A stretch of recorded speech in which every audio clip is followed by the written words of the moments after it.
ជំរាបសួរបងប្អូនទាំងអស់គ្នាម្សិលមិញមានរឿងរ៉ាវមួយចំនួនដែលបងប្អូនយល់ឃើញថាអាចជាការសម្ដៅទៅលើលោក Michael Alfaro ចឹងណាអញ្ចឹងព្រឹកមិញនេះថ្ងៃទី14 ខែវិច្ឆិកាឆ្នាំ2025នេះឃើញថានៅលើ Facebook ផ្លូវការរបស់លោក Michael Alfaro ក៏បានបង្ហោះនៅ status មួយប៉ុន្តែខ្ញុំមិនដឹងថាលោកទទួលអារម្មណ៍បែបណាពីការប្រតិកម្មពីបងប្រុសម្នាក់ទៅលើគាត់ឬក៏យ៉ាងម៉េចយើងអត់ដឹងទេប៉ុន្តែគ្រាន់តែថានេះខ្ញុំមើល status នឹងហើយគាត់បានដាក់នេះបងប្អូនគាត់បានថតរូបជាមួយនឹងលោក Tyrus ដែលជាពិធីករប្រចាំសារព័ត៌មាន Fox News ហើយលោក Tyrus មានបំណងអញ្ជើញលោក Michael Alfaro ដើម្បីធ្វើជាអាចនិយាយបានថាភ្ញៀវកិត្តិយសនៅក្នុងការពិភាក្សា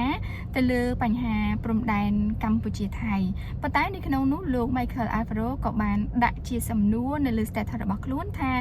តើលោកគួរតែចូលរួមកម្មវិធីនេះដែរឬអត់ថាតើកម្ពុជា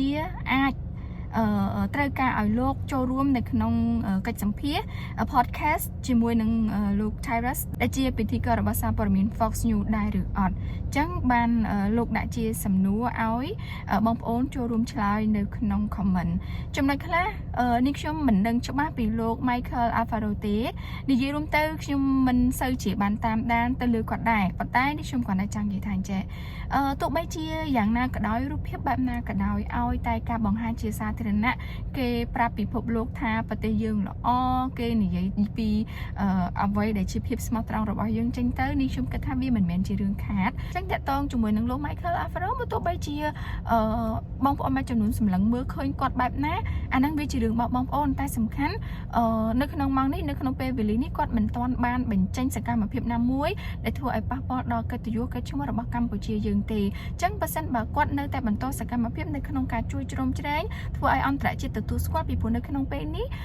ក្រៅពីយើងពួតដៃគ្នាយើងប្រឹងប្រែងរឹងមាំដោយខ្លួនឯងហើយយើងក៏ត្រូវការឲ្យពិភពលោកបានដឹងថាកម្ពុជាយើងជាប្រទេសបែបណាប្រជាពលរដ្ឋយើងជាមនុស្សបែបណាហើយនៅពេលដែលការផ្សព្វផ្សាយពីកម្ពុជាយើងទៅដល់អន្តរជាតិវាមិនមែនចំណេញតែមួយមុខទៅលើបញ្ហាព្រំដែនកម្ពុជាថៃទេវាចំណេញពីព្រោះអីកម្ពុជាយើងមានសក្តានុពលទេសចរច្រើនហើយយើងក៏ត្រូវការឲ្យភ្ញៀវទេសចរបរទេសអន្តរជាតិនឹងមកកំសាន្តជាមួយយើងដូចគ្នាដែរអញ្ចឹងនៅពេលណាដែល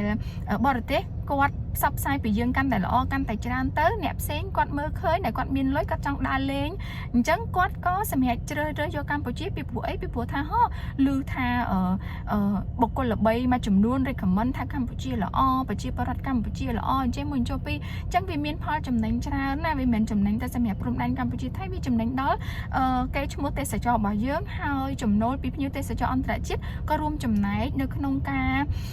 ជួយគាំទ្រសេដ្ឋកិច្ចរបស់ជាតិយើងដូចគ្នាផងដែរអញ្ចឹងអ្វីដែលសំខាន់នៅក្នុងម៉ោងនេះឬក៏ពេលក្រោយក៏ដោយនេះខ្ញុំជឿជាក់ថាសូមឲ្យបងប្អូនគិតតែរឿងវិជ្ជមានបានហើយ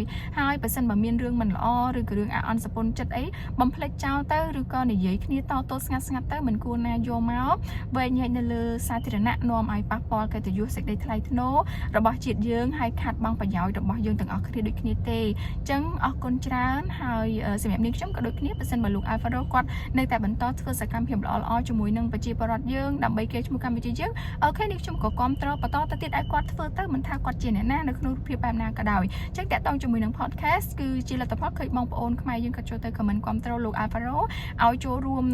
ធ្វើ podcast ជាមួយនឹងលោក Tyrus ដែលជាពិធីករសារព័ត៌មាន Fox News អញ្ចឹងបងប្អូនដឹងហើយសារព័ត៌មាន Fox News យ៉ាងល្បីដែរចាជាអន្តរជាតិអញ្ចឹងបើសិនបើគាត់អាច